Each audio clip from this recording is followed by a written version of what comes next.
ये यही गलती है। कोसी कला का दंगा यहां का कोई व्यक्ति भूला नहीं होगा। कोसी कला में क्या होता था, जवाहर बाग में क्या होता था। पहले जवाहर बाग की घटना होती थी, कोसी कला का दंगा होता था। आपने देखा होगा भाइयों बहनों, आप याद करिए, पिछले 4.5 वर्ष के अंदर आज हमारी सरकार को 4.5 वर्ष भी पूरे हो रहे हैं और 4.5 वर्ष के दौरान प्रदेश के अंदर कोई दंगा भी नहीं हुआ, एक भी दंगा नहीं हुआ, कोई पलायन नहीं हुआ। जो व्यापारी, जो प्रताड़ित हिंदू पिछली सरकारों में 14 वर्षों की प्रताड़ना के दौरान पेशेवर माफिया और अपराधियों के द्वारा यहां से भगाए गए थे, वह व्यापारी, वह उद्यमी और वह हिंदू वापस अपने घरों को आया है और बड़ी शान के साथ अपने घरों में रह रहा है। आज कोई व्यापारी और कोई हिंदू प्रदेश से पलायन नहीं करता है। आज पलायन होता है प्रदेश से पेशेवर अपराधी और माफियाओं का। आज पलायन होता है उन लोगों का। क्यों पीड़ा है सपा, बसपा और कांग्रेस को? कल आपने देखा होगा, देश के यशस्वी प्रधानमंत्री आदरणीय मोदी जी ने देश के सबसे बड़े एक्सप्रेसवे का शिलान्यास शाहजहांपुर में किया। ब्रज क्षेत्र में ही पड़ता है क्षेत्र, और शाहजहांपुर में बड़ा आयोजन, लाखों की संख्या में लोग आए थे प्रधानमंत्री जी को सुनने के लिए।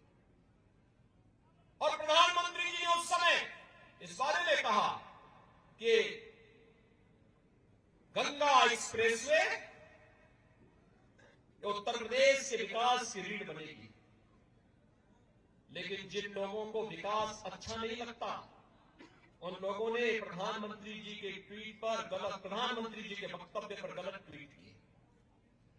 जिन लोगों को प्रदेश का विकास अच्छा नहीं लगता था, वे लोग अनर्गल प्रलाप करते हैं। भाइयों बहनों, प्रधानमंत्री मोदी जी के लिए भारत की 135 करोड़ जनता ही परिवार है, लेकिन कांग्रेस, सपा, बसपा के लिए उनका अपना व्यक्तिगत परिवार ही प्रदेश या देश है। उस व्यक्तिगत परिवार से ऊपर वे सोच भी नहीं सकते हैं। उन लोगों से आप क्या उम्मीद करते हैं? जिन लोगों के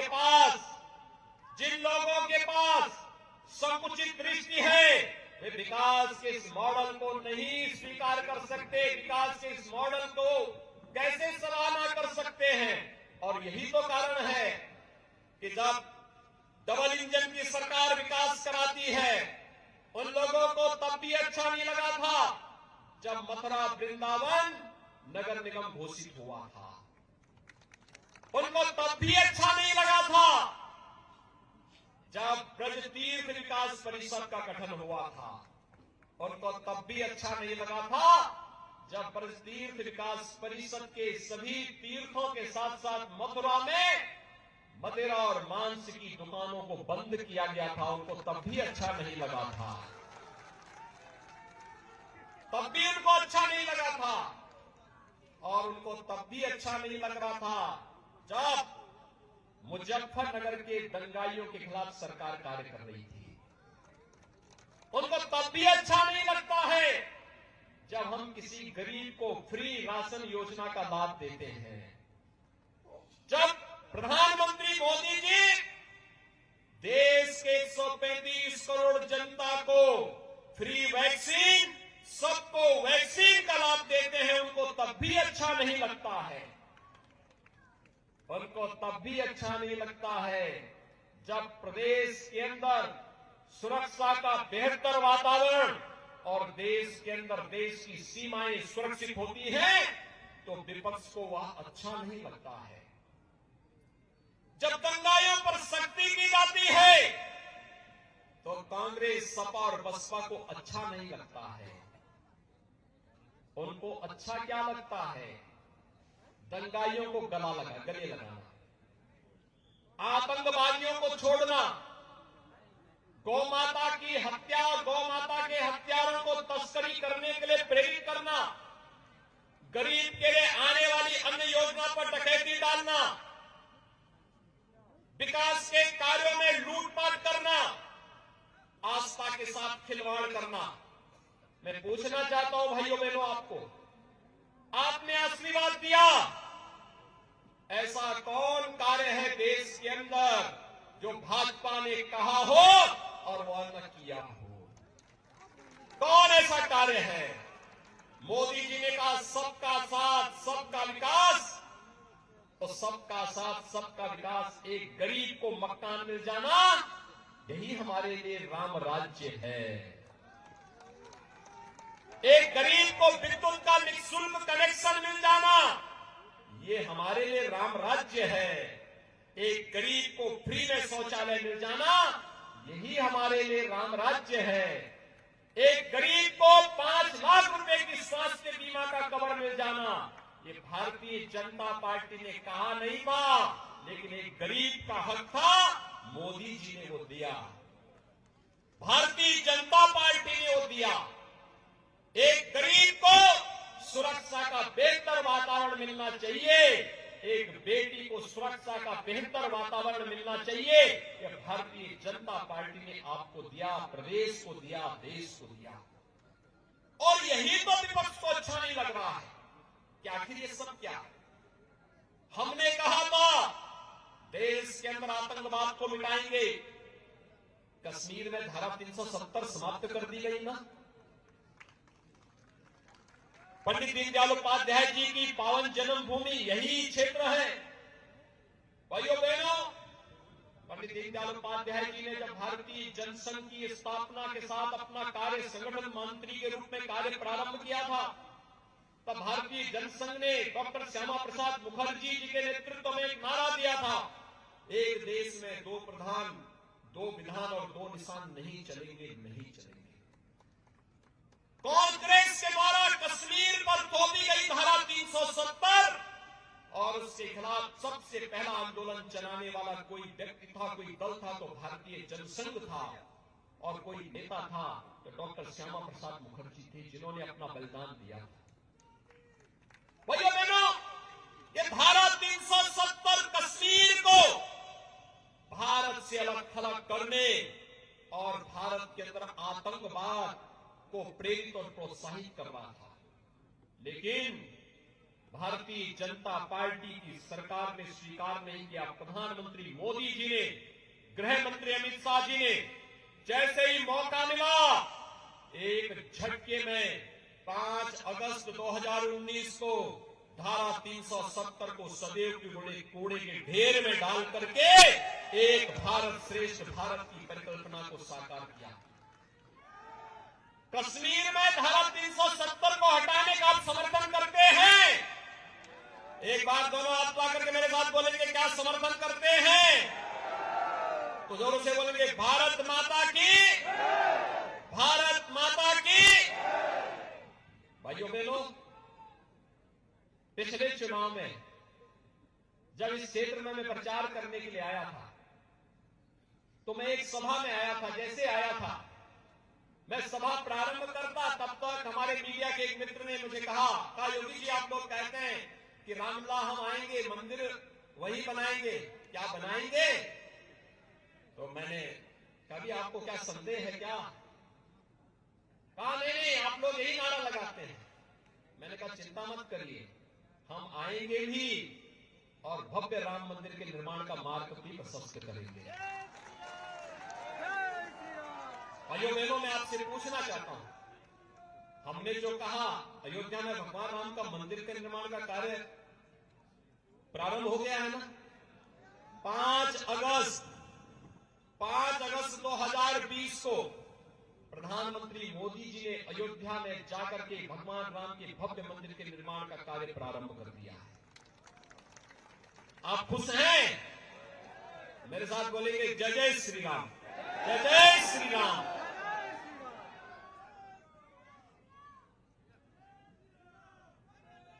आप सोचिए, आज से 5000 वर्ष पहले इसी मथुरा में कंस के अत्याचार और अन्याय के खिलाफ जब भगवान आए थे, उससे पहले योग माया यहां से विंध्यवासिनी धाम में चली गई थी ना।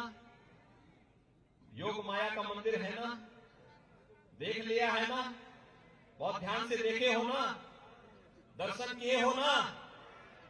और योग माया का मंदिर मां विंध्यवासिनी धाम के रूप में है। मां विंध्यवासिनी धाम का मंदिर संकरी गलियों से होते जाता था। आज वहां पर भव्य धाम बन रहा है मां विंध्यवासिनी का। मिर्जापुर में आप कभी जाकर के देखेंगे, भव्य धाम बन रहा है, बहुत भव्य धाम बन रहा है। मां विंध्यवासिनी की, योग माया की। भाइयों बहनों, यही नहीं, आपने भी 13 दिसंबर को देखा होगा। 13 दिसंबर का कार्यक्रम याद है ना, काशी में पहले अयोध्या भी और मथुरा भी और काशी का नाम लेने से विपक्ष के लोग डरते थे, जाने में भी डरते थे। अब तो सब बोल रहे हैं कि हम भी चाहते थे ये करना, क्योंकि उन्हें मालूम है आपकी ताकत। और नहीं तो पहले एक होड़ लगी रहती थी टोपी पहनने की। पहले अयोध्या, मथुरा और काशी में कोई जाने की हिम्मत नहीं करता था। आज तो काशी में भगवान विश्वनाथ का भव्य धाम प्रधानमंत्री मोदी जी की परिकल्पना, उनके मार्गदर्शन की प्रेरणा से बन करके प्रधानमंत्री मोदी जी ने राष्ट्र को समर्पित किया और भव्य धाम भगवान शिव का, महादेव का बनाया। और महादेव की पूजा के बाद अगर किसी का सम्मान किया तो वह किसका किया? श्रमिकों का सम्मान किया। आपने देखा ना कि क्या कभी किसी प्रधानमंत्री ने, इससे पहले कभी आपने देखा कि किसी प्रधानमंत्री ने श्रमिकों के ऊपर पुष्प वर्षा की हो? कभी देखा? कभी देखा? मोदी जी ने किया ना। मोदी जी देश के सबसे लोकप्रिय प्रधानमंत्री है ना। देश के अंदर और दुनिया के अंदर भारत का सम्मान बढ़ाया है ना। और श्रमिकों का सम्मान भी किस रूप में? अपने पास बिठा करके। पहले उन्हें बिठाया, प्रधानमंत्री जी खड़े रहे, श्रमिकों को कुर्सियों में बिठाया और फिर अपने हाथों से उनके पुष्प वर्षा की। क्या दृश्य था भाइयों बहनों, एक क्या दृश्य। स्वतंत्र भारत, यही तो भारत है जिसमें कभी प्रधानमंत्री मोदी जी प्रयागराज कुंभ में जाकर के स्वच्छता कर्मियों के पाद प्रक्षालन का काम करते हैं। किया ना? आपने वो दृश्य देखा? इससे पहले किसी प्रधानमंत्री ने किया? किसी प्रधानमंत्री को किसी स्वच्छता कर्मी का क्या अपने मां बाप के पैर धोते हुए भी देखा है क्या? लेकिन प्रधानमंत्री मोदी जी ने तो वो कर दिया, स्वच्छता कर्मी उनका पाद प्रक्षालन कर रहे हैं, सम्मान दे रहे हैं, श्रमिकों को सम्मान दे रहे हैं। किसान सम्मान निधि पहले भी दी जा सकती थी ना। किसी ने दिया? किसने दिया? मोदी जी ने। किसने दिया? भाइयों बहनों, काशी विश्वनाथ धाम हम सब अपना सौभाग्य मानते हैं कि इन सब कार्यक्रमों के साथ जनता के आशीर्वाद से हम सबको जुड़ने का अवसर प्राप्त हुआ। और आनंद और अंतःकरण से आनंद की अनुभूति और ज्यादा होती है जब भगवान शिव के साथ श्रमिकों का सम्मान भी प्रधानमंत्री जी के हाथों से हम लोगों ने वहां पर देखा था। यह अद्भुत क्षण था और उस अद्भुत क्षण का साक्षी पूरा देश और पूरी दुनिया बनी। मेरे साथ बोलेंगे, हर हर महादेव। भाइयों बहनों, ये है नया भारत और इस नए भारत के साथ आपको जोड़ने के लिए ही, इस नए भारत के साथ जोड़ने के लिए ही उत्तर प्रदेश ने आज अंगड़ाई ली है। ये उत्तर प्रदेश अपने धाम का निर्माण भी करेगा और माफिया और गरीब और व्यापारियों की संपत्ति पर कब्जा करने वाले माफियाओं के सिर के ऊपर बुलडोजर चलाने का काम भी करेगा। यही तो उत्तर प्रदेश है। परित्राणाय साधूनां विनाशाय च दुष्कृताम। यही तो धरती है, यही प्रेरणा की धरती है। ये प्रेरणा देती है सात्विक पुरुषों को, साधु पुरुषों को, सज्जन पुरुषों को, गरीबों को, किसानों को, नौजवानों को, महिलाओं को सम्मान देने का। लेकिन आतंकवादियों को, आतताइयों को, अपराधियों को, माफियाओं को और उनके संरक्षणदाताओं को उसी ही कठोरता के साथ उसका मुकाबला करने की तैयारी करने की भी प्रेरणा देता है। और मुझे लगता है हमारी पार्टी ने इसीलिए बड़े सोच समझ करके आज मुझे वृंदावन भेज दिया कि जन विश्वास यात्रा का शुभारंभ मैं मथुरा वृंदावन की धरती से ही करूं।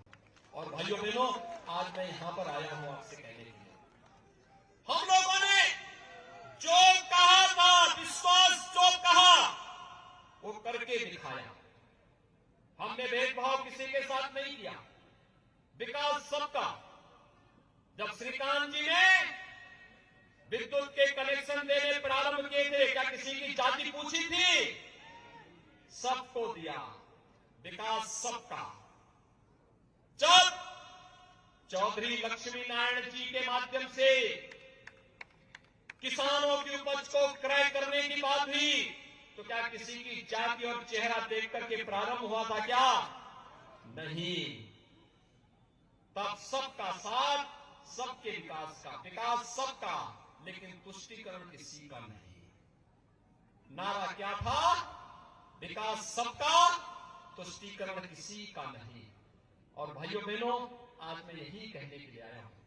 हमारी सरकार ने भी हाल ही में कहा, हम जितनी भी निराश्रित महिलाएं हैं, विधवा महिलाएं हैं, इनकी पेंशन की राशि को हमारी सरकार ने पहले कम लोगों को मिलता था, हमने 5 वर्ष में उसको दुगना किया।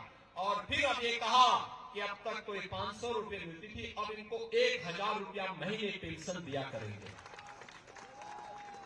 वृद्धजन थे, 500 रुपए पेंशन मिलती थी। हमने कहा नहीं, ये सभी मंत्रीगण हमारे साथ थे, विधायकगण साथ में थे, इन सब ने कहा कि इनको भी बढ़ना चाहिए।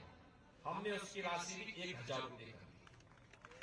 हमने ये भी कहा जितने भी स्ट्रीट वेंडर हैं, फुटपाथ में विक्रेता हैं, पटरी, रेहड़ी, ठेला, खोमचा, कुली, मनरेगा मजदूर, कुली, पल्लेदार, रिक्शा चालक, ये जितने होंगे इन सबको फ्री में राशन के साथ साथ अगले 4 महीने तक 500 रुपए के भरण पोषण भत्ता की व्यवस्था भी इनके लिए कर दी है। कोरोना की तीसरी लहर को रोकने के लिए सब तैयारी के साथ सरकार का मदद करेंगे।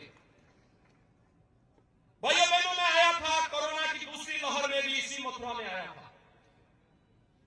और यहां पर जब मैं आया था, मैंने यहां पर भी देखा था, अलीगढ़ में भी मैंने देखा था कितनी प्रतिबद्धता के साथ ग्राम प्रधान, क्षेत्र पंचायत समिति के सदस्य, पार्षद, मेयर, चेयरमैन, ये सभी लोग प्रदेश में कोरोना के खिलाफ लड़ाई में देश का सहयोग कर रहे थे।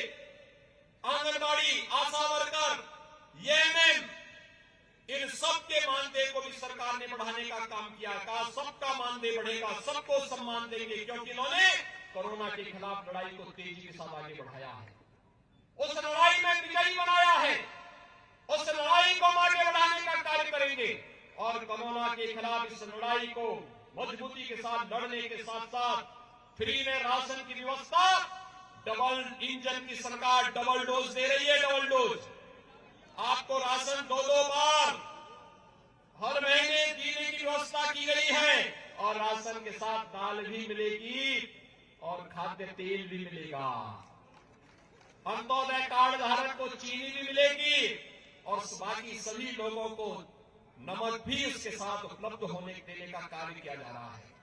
भाइयों बहनों, सरकार की लोक कल्याणकारी योजना का कार्य क्या इससे पहले कौन खा जाता था ये राशन? प्रदेश वही, प्रदेश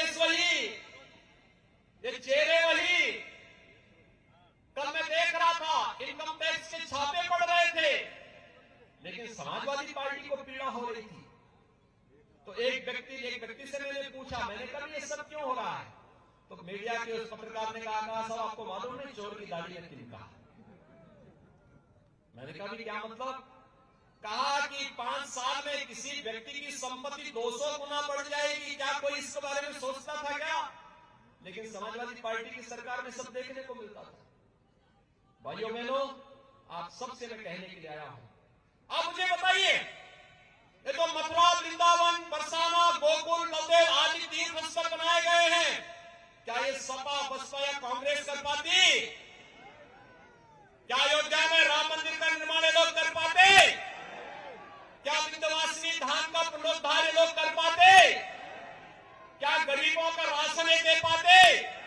क्या कोरोना के खिलाफ लड़ाई ये लोग लड़ पाते?